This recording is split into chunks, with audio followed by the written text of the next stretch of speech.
Les arbres binaires de recherche sont très utilisés pour stocker des valeurs ordonnées et les retrouver de manière efficace. Alors par valeur ordonnée, on entend n'importe quelle valeur telle que deux valeurs sont comparables entre elles. Donc c'est un peu la même propriété qu'on avait déjà pour pouvoir appliquer un algorithme de tri tel que le merge sort. Typiquement, vous allez pouvoir stocker par exemple les mots d'un dictionnaire. Les mots d'un dictionnaire, vous pouvez les ordonner dans l'ordre lexicographique et pour ce genre d'application, les binary search trees sont utilisés. Mais pour les valeurs numériques également, bien sûr. Alors la manière dont vont être stockées les clés dans l'arbre de recherche, c'est la suivante, c'est que à chaque nœud, vous avez votre clé K par exemple. Tout ce qui se trouve à gauche devra être plus petit que, et tout ce qui se trouve à droite devra être plus grand que. Et vous avez récursivement un arbre à gauche et un arbre à droite également. Donc voici un exemple d'arbre binaire de recherche, et à vous de me dire s'il est correct ou pas. Est-ce que c'est bien un arbre qui respecte la propriété que toutes les nœuds à gauche sont bien plus petites que le nœud racine, et celles à droite sont plus grands que. Alors si on regarde, étudions ça ensemble, si on regarde ici en S, on a bien que tout ce qui se trouve ici est plus petit que S. Okay. Donc pour ceci, ça a l'air OK, et le X est bien plus grand que S, ça a l'air OK. Mais descendons ici. Pour le E, tout ceci est bien correct, est bien plus petit que E, et tout ceci est bien plus grand que E. Non, ce n'est pas le cas. Vous voyez que ici le B est en violation avec E.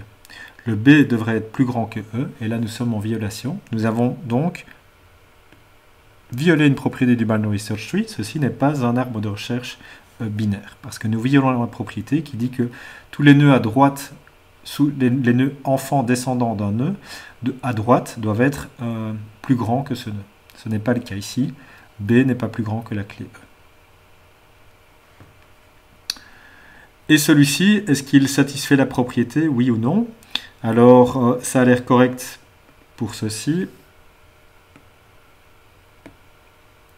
Pour ceci, c'est correct. Et pour ceci, c'est correct également. Et puis nous avons bien que le H ici est plus petit que le R. Oui, c'est correct. Et puis nous avons que le M est plus grand que le H. Tout ceci semble fonctionner. Ceci est bien un arbre binaire de recherche.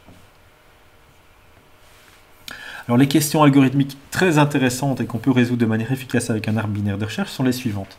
On peut se demander quelle est la complexité pour trouver la plus petite valeur dans l'arbre binaire de recherche. Okay. Répondons d'abord à cette première question.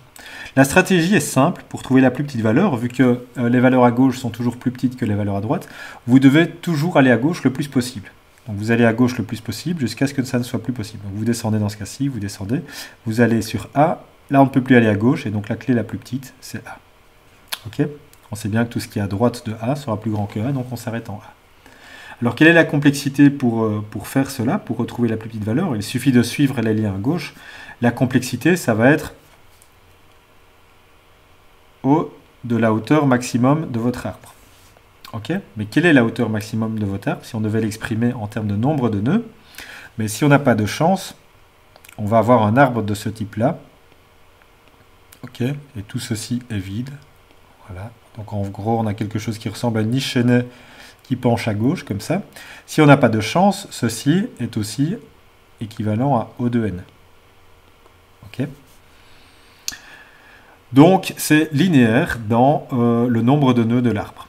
Alors, il existe des arbres un petit peu plus complexes où on s'assure que la hauteur est proportionnelle au logarithme de n. Okay. Mais dans le cas général, ce n'est pas le cas. Pour le cas général, le pire cas est bien celui-ci, et donc on doit dire O de n si on veut l'exprimer en O. L'autre question algorithmique très intéressante, c'est comment énumérer les clés dans l'ordre croissant, et quelle est la complexité pour le faire. Alors si vous vous souvenez les parcours qu'on avait, donc pour énumérer les clés, on avait le parcours préfixe, postfixe et infixe. À votre avis, quel est le parcours qu'il faudrait choisir pour énumérer les clés dans l'ordre croissant? C'est bien sûr le parcours infixe, puisque le parcours infixe va vous permettre d'énumérer toutes les valeurs à gauche d'un nœud. Celles-ci, par construction et par définition, sont plus petites que la valeur du nœud. dans un arbre binaire de recherche. Et puis vous affichez le nœud. OK. Et puis seulement vous ajoutez récursivement toutes celles de droite qui sont bien plus grandes que celles du nœud en question. Et donc si vous voulez parcourir dans l'ordre infixe ici, vous allez faire à gauche, à gauche, à gauche, vous allez faire 1, et puis hop, puis vous hésitez celui-là, 2, 3, puis vous partez à gauche, 4, 5, 6, 7. Alors on regarde ce que ça donne, vous voyez que vous avez A, C, E, H, R, S, X, c'est bien l'ordre croissant des clés ici que vous aurez avec ce parcours infixe donc. Et quelle est la complexité pour ce faire? Vous visitez exactement une fois chaque nœud, et donc la complexité pour faire le parcours infixe, c'est par énumérer les clés dans l'ordre croissant, ça va être θ de n, ok, θ de n, puisque dans tous les cas, vous devez visiter tous les nœuds. L'implémentation de cet arbre binaire de recherche peut se faire également avec une structure qu'on appelle liée, exactement comme les listes chaînées où on avait des nodes qui contenaient une référence vers le next. Vous allez maintenant contenir ici une référence vers le nœud de gauche et le nœud de droite. Et donc, chaque nœud contient une référence vers un nœud de gauche et une référence vers un nœud de droite, et ainsi de suite. Ok, pour là, vous avez ici le left, vous avez le right. Donc c'est comme ceci qu'on pourrait par exemple implémenter notre arbre de recherche avec une structure chaînée. Mais ce n'est pas la seule représentation possible. De manière peut-être un peu surprenante, vous pouvez aussi utiliser un tableau pour représenter un arbre binaire de recherche. Et ça, c'est assez élégant. La manière dont on va utiliser le tableau, c'est qu'on va stocker l'enfant, le fils gauche d'un nœud, à la position 2 fois la position du nœud, l'indice du nœud, et à droite on va faire 2 fois l'indice plus 1, et ceci fonctionne. Donc là j'ai par exemple une petite représentation de cet arbre dans un tableau, et vous voyez que je commence la racine à 1 pour que ces formules-là fonctionnent, et donc je ne vais jamais utiliser cette position 0. Donc le fils E, si j'applique ma formule, fils de gauche, 2 fois l'indice, donc 2 fois 1, je le stocke ici, le fils droit, je dois faire 2 fois l'indice plus 1. Et donc, ça va être 2 fois 1 plus 1. Okay. C'est en position 2 que je vais stocker le x. Donc, c'est 2 fois l'indice plus 1. Donc, 2 fois l'indice, ça fait 2 plus 1, 3. Et donc, c'est bien le x se trouve ici. Okay. On va le faire ici, par exemple, pour le c. Encore une fois. Donc, le c, il est à droite. Donc, c'est 2 fois l'indice de a plus 1. L'indice de a étant 4. Ça fait 4 fois 2 plus 1, ça fait 9 pour C, et on le stocke ici.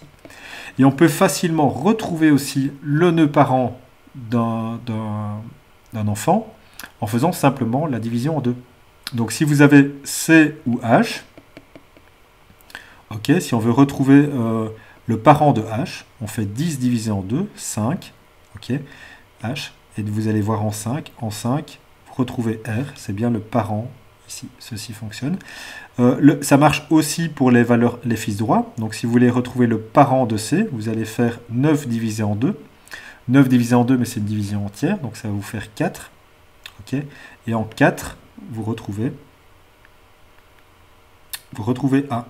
A est bien le parent de C. Okay. Donc, c'est extrêmement pratique d'utiliser ces petites formules si vous voulez représenter votre arbre binaire de recherche à l'aide d'un tableau. L'inconvénient d'un tableau par rapport à la structure chaînée que l'on venait de voir juste avant, c'est que, évidemment, vous allez avoir tout ceci qui est vide, okay, et qui est inutilisé. Donc, on ne peut pas dire que l'arbre utilise une représentation dense de l'espace, vu qu'on va allouer une partie de l'espace qui ne sera pas utilisée, et ceci est particulièrement vrai si votre arbre est ce qu'on appelle déséquilibré. C'est-à-dire qu'on n'a pas une relation logarithmique entre la hauteur et le nombre de nœuds. Okay. Et le plus déséquilibré que vous puissiez faire, c'est comme je l'avais déjà représenté, c'est l'espèce de liste qui penche complètement à gauche ou complètement à droite, ou bien quelque chose comme ceci, où la profondeur est exactement égale au nombre de nœuds que vous avez dans votre arbre. Dans ce cas-ci, c'est le pire cas que vous puissiez avoir pour cette représentation sous forme de tableau. Donc, représenter sous forme de tableau, c'est très efficace et c'est très pratique, c'est très facile, mais c'est surtout une structure de données à utiliser lorsque on a cette représentation et cette relation logarithmique entre la hauteur et le nombre de nœuds dans l'arbre, et donc que l'arbre est également fort dense et que tous les niveaux sont essentiellement complets dans votre arbre, si vous voulez.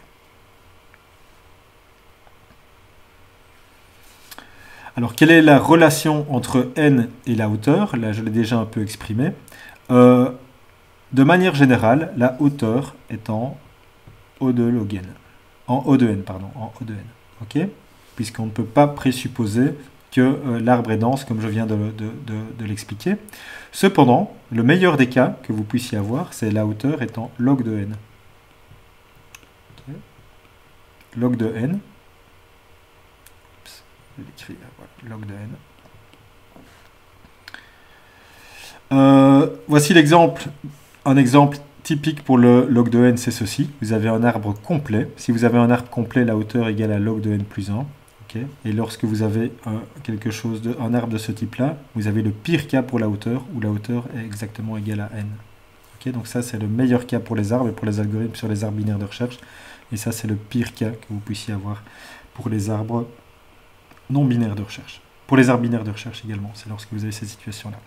Alors cette situation-là, vous allez par exemple la voir lorsque vous insérez les feuilles, les valeurs dans l'ordre croissant. Alors que si vous les insérez dans un ordre complètement aléatoire, vous allez plutôt avoir un arbre qui est de ce type-là. Si vous êtes intéressé d'en savoir plus, je ne fais que vous donner ici l'envie d'en savoir un petit peu plus sur ces arbres binaires de recherche. Il y a un cours qui est entièrement dédié à ce type d'algorithme et de structure de données. C'est le cours LSINF 1121 intitulé Data Structures and Algorithms. Et dans ce cours, vous allez voir plein de choses hyper intéressantes concernant les structures de données et les manières de les retrouver de manière efficace. Et vous verrez beaucoup d'autres algorithmes qui utilisent des complexités de type n log n pour les arbres binaires de recherche. Et en particulier, nous verrons des algorithmes complexes pour ajouter et retirer des nœuds qui garantissent que toutes les opérations peuvent se faire en temps logarithmique dans le nombre de nœuds et pas en O de n comme ce que nous venons de voir actuellement.